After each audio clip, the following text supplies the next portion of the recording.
we talked about how sometimes negative press, negative attention is a good thing when we were talking about the 2K League.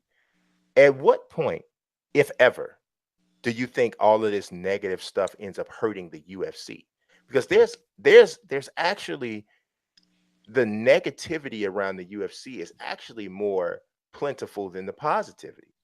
You know, Well, here's a okay. ESPN is doing a good job though in selling a lot of the good stories, like the little thing that they just did on Michelle Watterson being the MMA mom. You know, that was a positive thing, and they had some other stuff that they've done since the deal started in January. But I mean, you got Conor McGregor snatching phones, stepping on phones. You got Conor McGregor getting accused of sexual assault. You got TJ Dillashaw. You got John Jones, who is my guy, but he got some stuff. You know what I'm saying? You got Well, you I mean, wait. John's been on good behavior for a while, though. He's been doing all right for the last 6 months. He's been good, no problems. What did But he do then you before that? the picogram thing is But that came was out. from It years was, ago. but the news is new. You know what I'm saying? And I'm not talking about necessarily from a concrete standpoint. I'm talking about in a from a perception standpoint, right? The news is new, and then now they're waiting. They're literally waiting on Brock Lesnar, but Brock Lesnar's last fight was thrown out because he popped. So Well, so here's the thing. Brock Lesnar wasn't on the roster when he popped, so that's not really on UFC. I think this stuff wait, only say that again. matters. Say that again. You said he wasn't. His fight wasn't happening when he was popped, right? Like, No, was it he was. signed Yeah, or no. was he Brock still? Brock Lesnar popped for the I thought drug. he was in WWE. Well, he no, well he was back and forth for both, but he popped during the drug test for the Mark Hunt fight. When was this? This was his last fight. This was a UFC 200. The UFC I mean, it's 200. a long time ago, though, But right? that's the reason why it's a long time ago because his suspension just ended. Yeah, that's what I'm saying. Like, he's not on the UFC. He hasn't been here for a while, so I But don't I'm think saying he's a Brock is major really story. relevant. No, he is. He's a major storyline for the UFC right now because that's Daniel Cormier's next fight. Brock Lesnar came into the cage in the UFC after Daniel Cormier knocked out Stipe Miocic last year and face to face challenged him. They started literally hyping the fight right No, I then. remember, but I'm saying, well, when was the steroid thing? The steroid thing happened with UFC 200, which is I think 2017 or 16, Yeah, that's what I'm saying. 17. Like, that's a minute ago. So What I'm saying is Brock it's isn't relevant a bad now. story right now, though, right? Like, it's But I think it is when I said he's because not relevant, I didn't mean Brock Lesnar's not relevant. I no, meant I know Brock what you meant. Lesnar I think steroid it story is I not think I relevant. think it is relevant because you can't have a conversation about this fight with Daniel Cormier that's supposed to take place in August without bringing up the fact that the last time you were in the octagon, you were dirty. You were fighting dirty and you popped. Right? The only reason we haven't seen you since then is because you popped.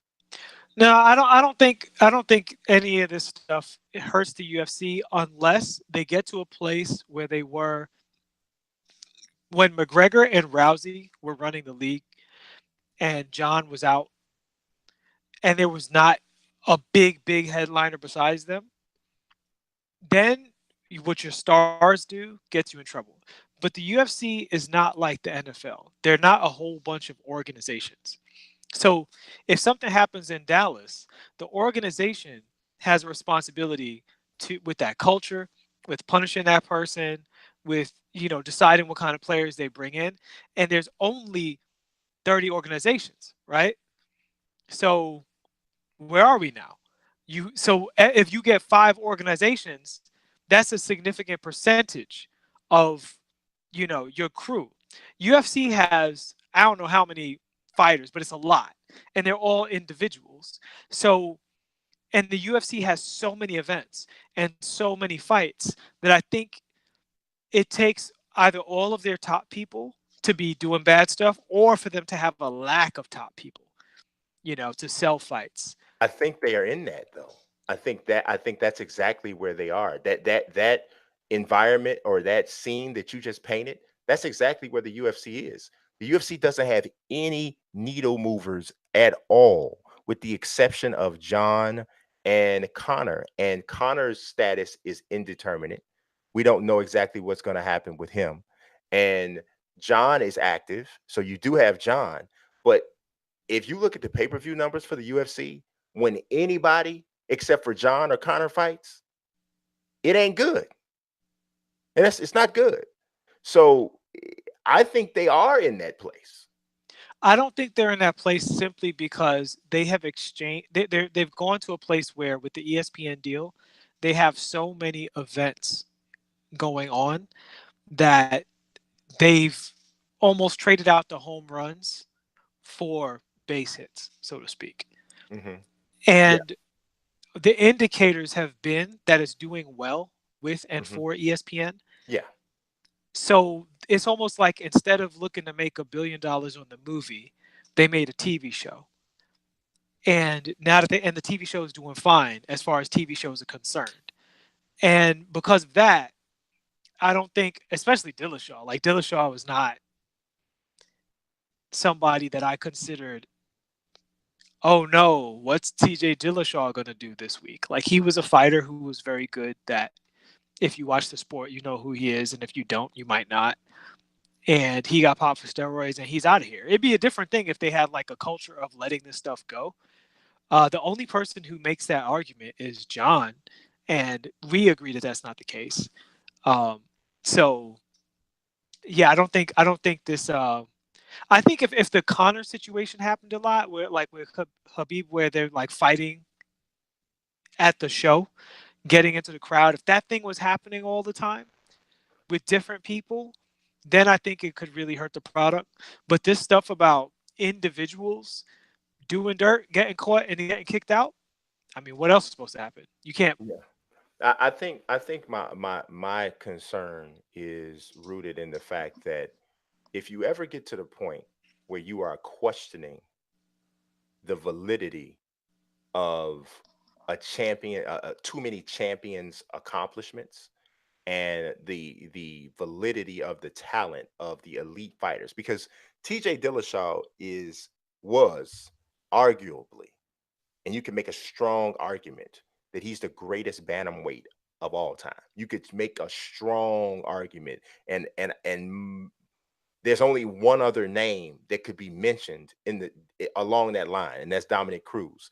And you could easily have said TJ was better, because even though Dominic beat TJ in a controversial decision, Dominic has been hurt so often, right? TJ hadn't been hurt. Well, we kind of know why, but he hadn't been hurt, So I do, while he's not a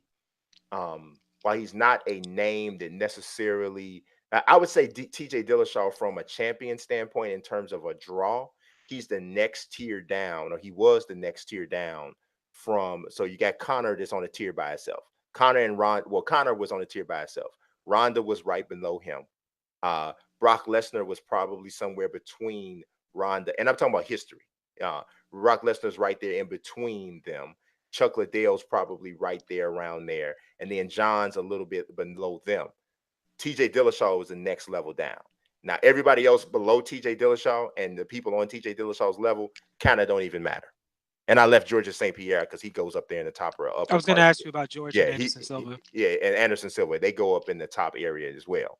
But so I say that to say that TJ Dillashaw wasn't a nobody from a UFC notoriety Yeah, he standpoint, wasn't nobody. but I think it's more of an issue of an accumulation of sins, not just this one big smack type of a So thing. you think the UFC's in trouble? No, I don't think it's in trouble, but I wonder how long before somebody says, you know what, man, I'm tired of every single time there's a champion that I look up to, that I like, that I put a lot of credit on, or I say it's this great fighter, that it seems like just give them time, they're going to get popped. You, I if you, don't think that's the situation they're in, though. okay, think about it like this. Now, obviously, we both know, and we both talked about the fact that not all PED violations are created equal, right? But if you just go through the champions, right, of the different weight classes, there is an alarming percentage of them. I'm talking about all-time greats in many instances who have popped. So it's crazy. We haven't had we have had a former heavyweight champion. Brock Lesnar was a former UFC heavyweight champion. He popped. Okay. Then you have the greatest light heavyweight of all time. Now, obviously, like we both said, it's not all created equal, but the greatest light heavyweight of all time, John Jones's name is associated with PEDs. Right. You go down to the next weight class. When you look at middleweight, Lyoto Machida, who is a middleweight and a light heavyweight, he's popped. Dan Henderson had the TRT thing. Vitor Belfort had the TRT thing. He was a middleweight light heavyweight. You drop down to welterweight, and it just goes on and on and on all the way down through. But if I was to flip it and name all of the champions who weren't popped, because the statement is But every they're time I not the root for somebody, they greatest. get popped. They're not the greatest Well, I though. don't think you named the greatest. I mean, John Anderson, Jones is the only Anderson, one. Anderson Silva, John Jones, TJ Dillashaw. Well, again, I don't think with George St. Pierre, Matt Hughes, Chuck Liddell, uh, Daniel Cormier.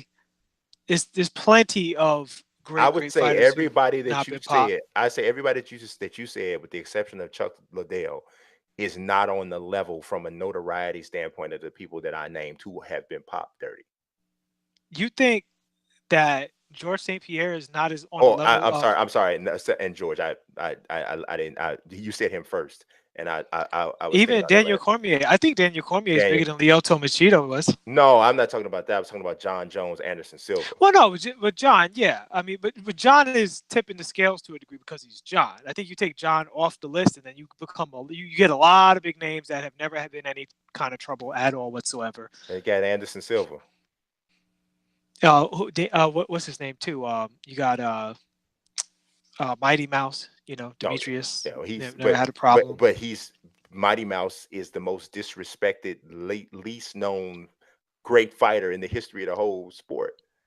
But I mean, And he's I all guess time that's my great though. point. He absolutely is. He, in my opinion, I think it's him and John, and everybody else is just talking. You know what I mean? But I'm talking about from a perception standpoint to the biggest names. There are at least 20 mixed martial artists who have a bigger name than Demetrius Johnson. Okay. You know, But have 19 of them been popped for steroids? probably 10. Probably And 10. out of that 10, how many of them is modern current UFC, like last 5 years? Probably 10. 10? Last 5 Probably. years? Steroid Probably. problems amongst champions? Yeah, Brock, because Brock has fought in the last 10 years.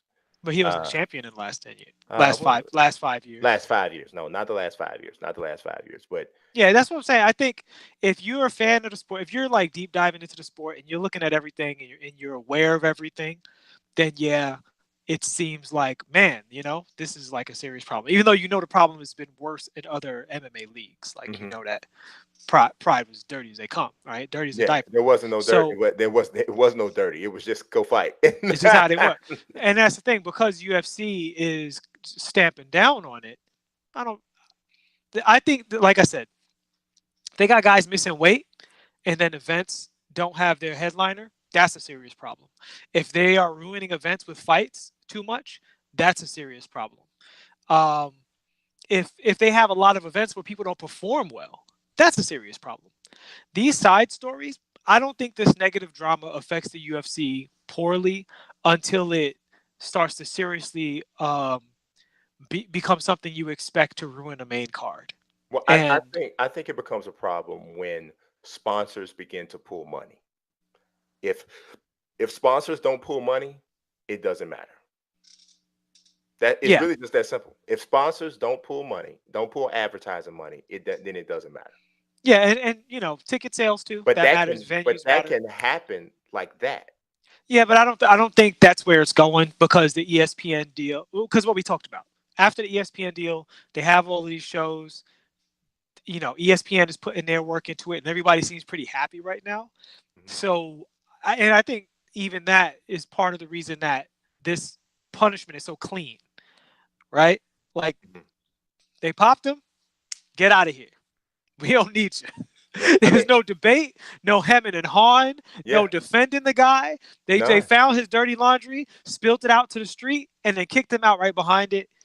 and that is what it is. I don't know what you could expect from the organization beyond that. And I wouldn't associate. And the thing is, I think if you're a fighter messing around, you looking at these, they catching picograms left and right, you're like, you know what? I think some people would be like, let me not do that. You Yeah, know? I don't think so. I think that people know how not to get sloppy because I think that a ton of people are on it. And because why did TJ Dillashaw not get caught until now? I think there's a ton of people that are on it, but from what one doctor said or one trainer said, it was that he said he thinks that TJ had been on this all along. He said, but because of him having to drop down the flyweight to take on Cejudo, that he got self conscious about being able to have enough energy to because of the So he how had to drastic. extend his cycle. Exactly. So how drastic, how much of an impact the nasty weight cut was going to have on him. So he got nervous and took more and did more than he normally would have done, and that's what got him popped. And so if you think about it, these guys and girls, they know this sport, and usually when they get caught because they're careless, not because just at the same time as you have somebody concocting a test to catch everything, you have another guy who's just as smart or Right, smarter trying to dodge everything. trying I to get dodge it, but everything. I think the science is advancing really quickly, and Mhm, that's starting to become apparent mhm. that because the more technology goes on, the more it gets advanced, the faster it gets advanced. And there are some athletes that are arrogant and think they'll never get caught. That's the nature of a lot of successful people. Yeah, But I because think there's some they have people, whatever they have. They have whatever resources they have, and they feel yeah. like those plugs are going to always have them. But I think there's other people that are like, you know what, this is getting dangerous and this could end my career, and I ain't gonna mess with it. I don't need it. Yeah. And I don't think it's a problem that's gonna get much worse before it turns around and goes the other way. Hmm. I hope you're right. I don't think this will be the downfall of the UFC. No, I don't think that. I don't think that. Because I think that if it got to the point where they really, really were losing money, that they would do the right thing. My question was more, at what point does some of this bad press, or what's the thing that's going to happen that will push this thing truly over the edge to the point where the UFC says, you know what, we got to change the way we do business Well, altogether. and my answer is malice in the palace. Mm. The Connor Habib event was a malice in the palace type situation. It didn't go that far, but it's the same No. kind of thing. It Yeah. was on the show. I Yeah. think missing weight, people pulling out of fights, Well, people that's fighting been dirt. happening. So I know, and I think that's a serious problem, mm, right? So that's the line for me. yeah. But I think for most people, because again, I think most people don't even pay attention. Most people just buy the pay per view when they see like you said, they see, oh, is Anderson Silva and John Jones is on it, $99. You know, Woo. Yeah. Yeah. Yep, yep. At one point, that would have been an exaggeration. Now it's not that much of an exaggeration. Well, it's about almost twice the price, but yeah, because it's like 59.99 in HD. yeah.